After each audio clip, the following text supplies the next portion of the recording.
Welcome to the Sing a Beer Grand Slam of Darts. I'm Dan Dawson. This is Rod Harrington, a two-time... Double Gilding. Oh, there, Double Gilding and a former world #1. We have seen a weird old night of darts. We've seen 4 winners through to the quarterfinals, all of them with a lower average than their opponent, and in one case, 10 points lower. Averages, schmaverages. That case we're talking about, Mark Webster, superb finishing, knocking out the world champion Gary Anderson. How well did Webby play? He played exceptionally well, and what he did, he got in front of Gary, broke the throw earlier on, and then held onto his throw so strong. And the reason for the 10 points in difference is because on Anderson's throw, Webster didn't throw that well.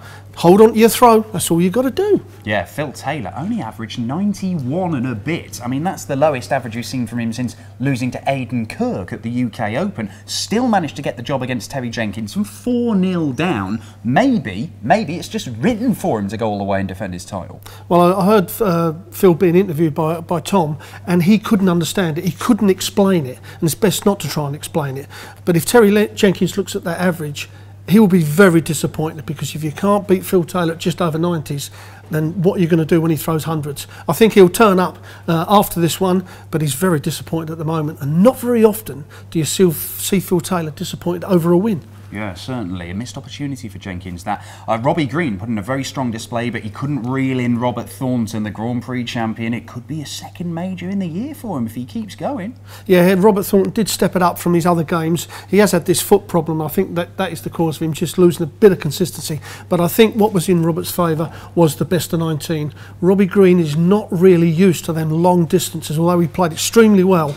But Robert Thornton got out of the gate quick, and it's all about that. And last game of the night, Raymond van Barneveld, who we know, you put him under pressure and he might crumble. Not a bit of it. Just dragged himself back against James Wade. Wade lost the last 6 legs. He only hit 1 in 4 of his doubles. It was very un-Wade-like, and no handshake. I love Needle. Needle, we've got some.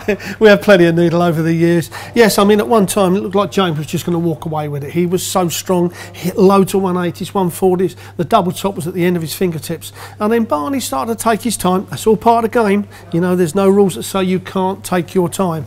And it seemed to upset James, and he started to miss that double top. Now, going back to 2012, when Barney won this event, he went through about 3 games doing exactly the same as this. Not slowing people up, but coming from behind.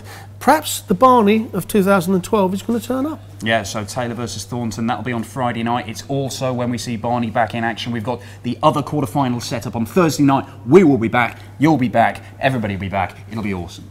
We're part of the furniture.